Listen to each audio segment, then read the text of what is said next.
A'udzu billahi minasyaitonir rajim. Bismillahirrahmanirrahim.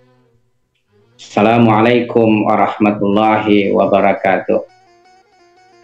Alhamdulillahirabbil alamin.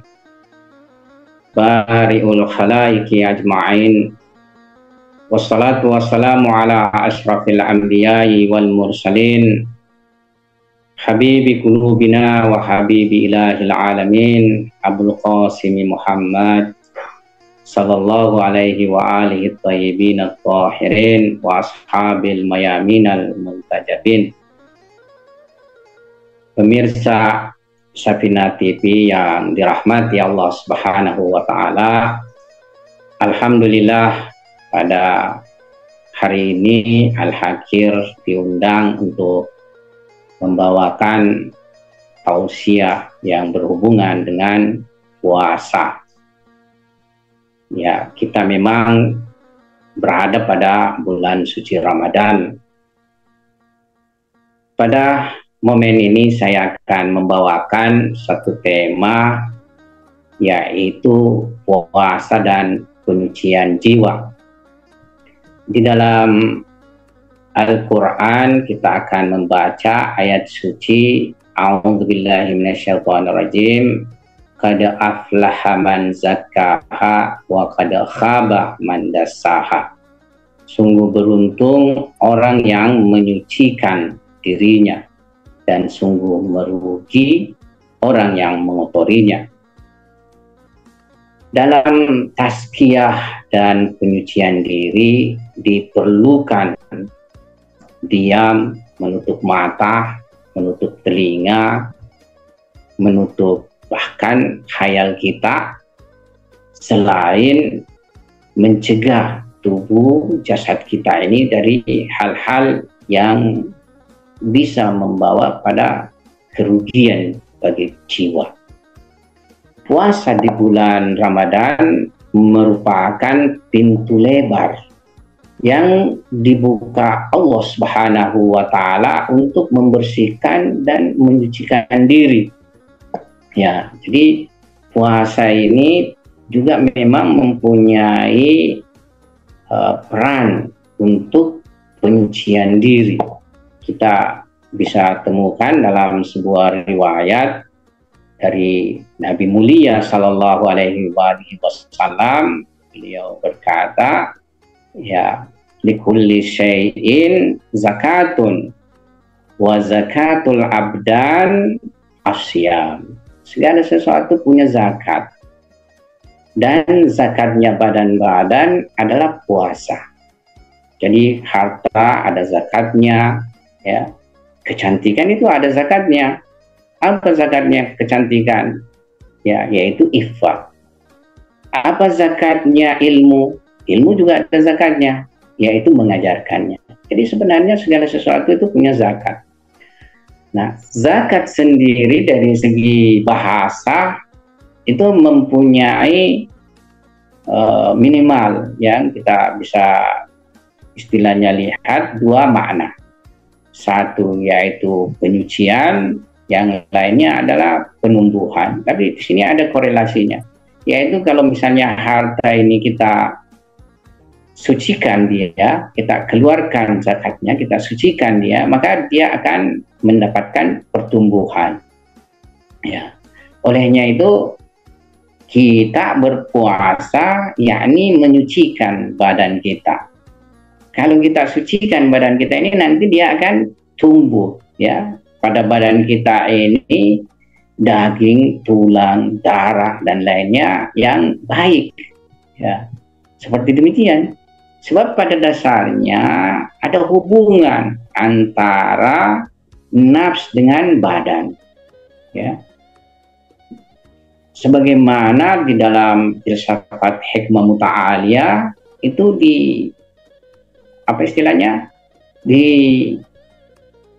bahas tentang hubungan antara nafs dan badan ini sedemikian. Jadi berbeda dengan maktab-maktab filsafat lainnya. Ya.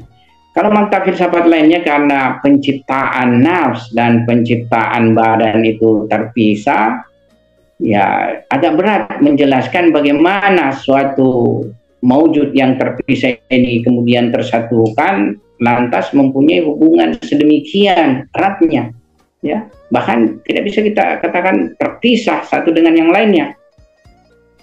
Nafs kita terganggu, badan kita terganggu juga.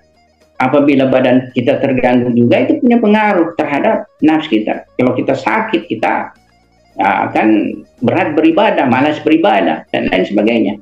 Jadi ini ada hubungan sedemikian rupa. Ya, dalam falsafah hikmah muta'ala dijelaskan pada hakikatnya nafs itu merupakan puncak dari pergerakan substansi. Jadi materi ini bergerak secara substansial, lantas pada tingkat tertentu ya keluar dari hukum-hukum kematerian dan terjemalah nafs. Ya, jadi nafs ini memiliki hubungan langsung dengan materi atau jasad atau badan fisikal kita ini. Kalau badan fisikal kita ini dipenuhi dengan makanan dan minuman haram, berpengaruh terhadap jiwa. Ya, karena itu banyak penjelasan di dalam literatur kita. Kalau orang yang memakan makanan haram, ya, itu berpengaruh terhadap ibadahnya, berpengaruh terhadap doanya, ya, berpengaruh terhadap jiwanya. Ya.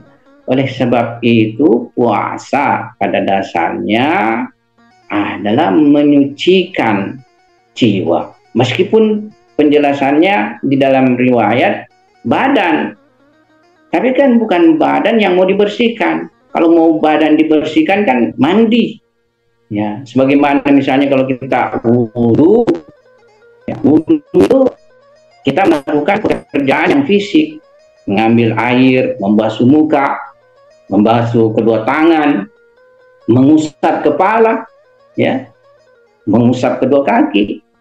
Itu pekerjaan lahir daripada wudhu. Tapi bukan untuk kebersihan fisik kan? Karena kalau kebersihan fisik ya kita ya mandi atau cuci dengan banyak-banyak air. Tujuannya untuk penyucian batin sebelum kita masuki salat. Ya, pembersihan kalbu. Ini pada dasarnya tujuan daripada ibadah-ibadah. Makanya puasa juga, meskipun badan ini yang akan dikikis, ya, daripada makanan-makanan haram, daripada minuman-minuman haram, tapi tujuan utamanya adalah penyucian jiwa kita, untuk kebersihan jiwa kita. Karena hanya jiwa dan kalbu serta nafs yang bersih yang bisa melakukan pergerakan sempurna, pergerakan transenden, ya. Kalau tidak, ya tidak bisa. Dia akan berada pada alam materi kegelapan, ya.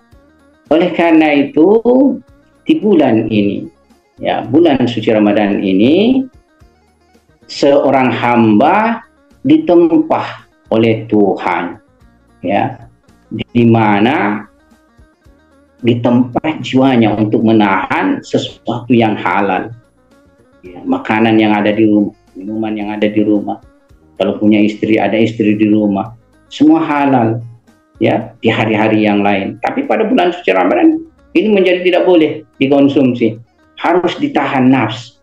Jiwa ini harus kita kuasai, kontrol, jangan sampai ya istilahnya keluar daripada pengontrolan kita sehingga membatalkan puasa. Bahkan berat, ya, berat kalau menyengaja membatalkan puasa. Ada kafarahnya. Kafarahnya ya, kalau sekarang kan tidak ada lagi budak, itu sudah istilahnya tidak ada objeknya sudah, ya. Kafarahnya yaitu ya berpuasa 2 bulan berturut-turut atau memberi makan orang miskin ya sebanyak 60 orang. Seperti itu. Jadi berat konsekuensinya. Olehnya itu kita dilatih sedemikian.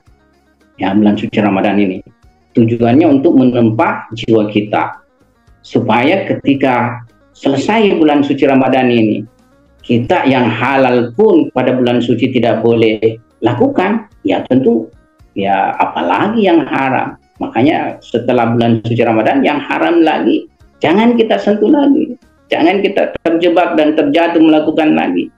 Ya, tinggalkan perbuatan-perbuatan yang bersifat memperolehnya dengan jalan haram atau zatnya yang haram.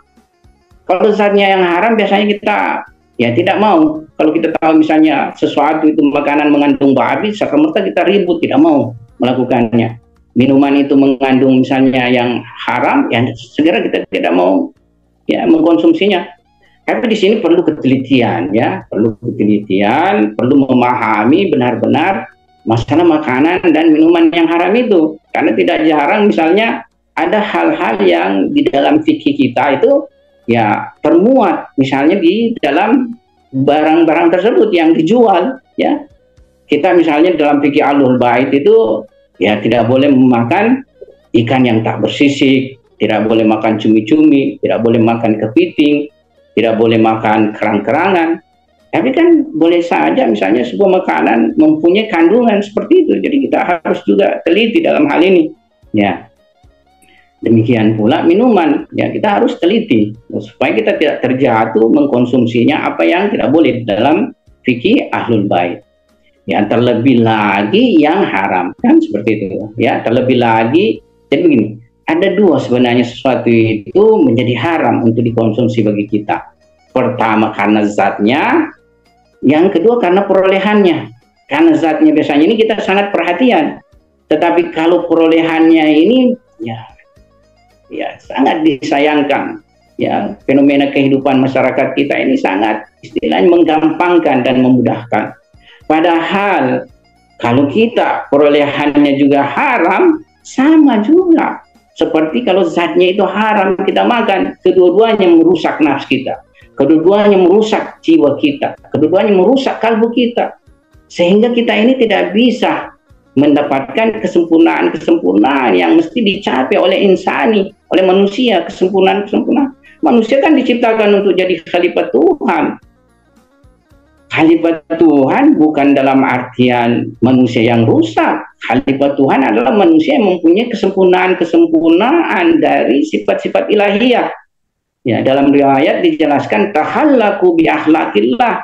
Ya, ini perolehlah sifat-sifat dan kesempurnaan ilahiyah. Ya. Dalam batas kita bisa melakukan perjalanan kesempurnaan. Tapi kalau tubuh ini dipenuhi dengan beban-beban yang haram, bahkan beban-beban yang syubhat sekalipun, maka kita tidak bisa naik-naik, kita tidak bisa mi'raj. Ya. Ibadah kita tidak lezat, ibadah kita sedemikian mengganggu, berat rasanya untuk dilakukan.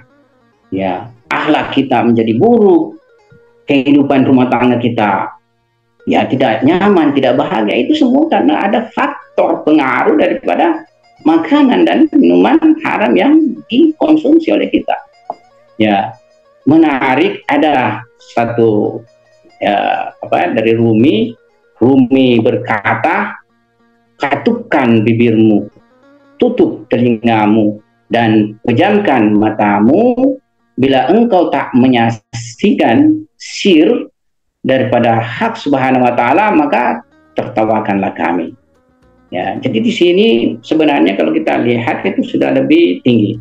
Ya, yakni kita harus katupkan mata, kita harus tutup mata, kita harus tutup mulut kita harus tutup pendengaran kita. Ya, puasa lebih tinggi adalah puasa yang sudah sampai tingkat ini. Kalau puasa hanya menahan makan dan minum, ini puasa yang umum. Makanya ulama kita juga membagi ada 3 tingkatan puasa, khususnya dalam maslak irfani.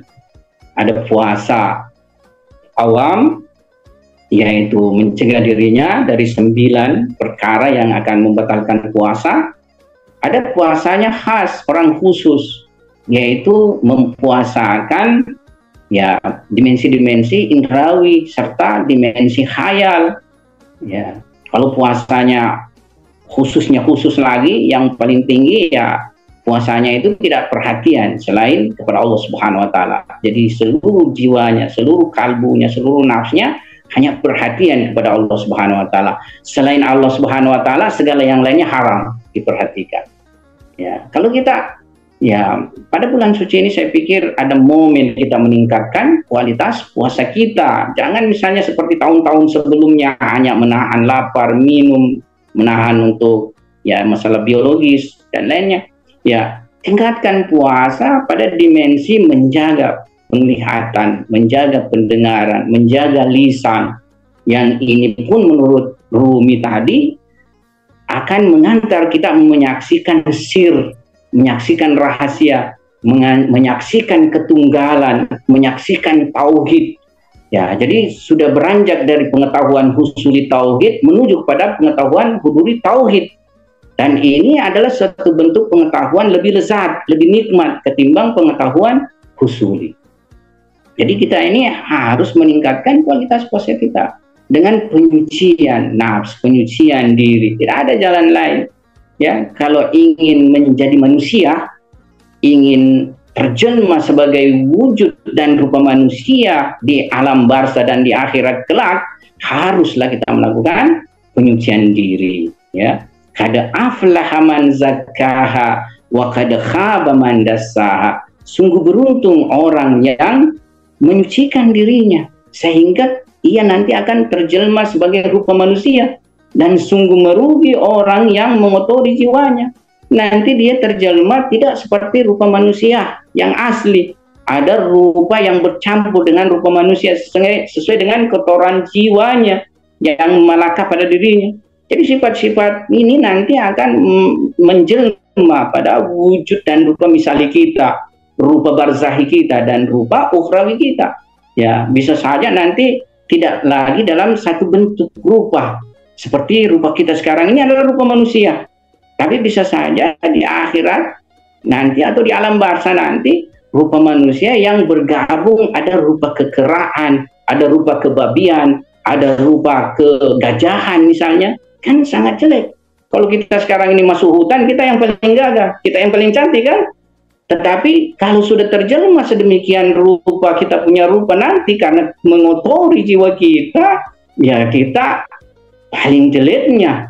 Ya, kalau kita mungkin masuk hutan dengan rupa itu, ya terjelma dalam rupa itu, semua hewan yang lain akan lari dari, ya karena rupa yang sangat buruk dan jelek sekali. Sekali lagi, penekanan puasa adalah penyucian jiwa. Ya. Makanya orang yang berhasil puasanya di bulan suci Ramadan ini adalah orang yang sanggup menyucikan dirinya, karena bulan ini adalah bulan rahmat, bulan ampunan, bulan taubah, bulan berkah, segala hasanat, segala kebaikan Allah Subhanahu wa taala tercurah pada bulan suci Ramadan. Tuhan sangat mudah mengampuni kita. Tuhan sangat mudah di bulan ini memaafkan kita, bahkan melipat gandakan pahala kita. Sehingga setelah kita selesai di bulan suci ini, kita terjelma sebagai sosok yang mempunyai rupa baru.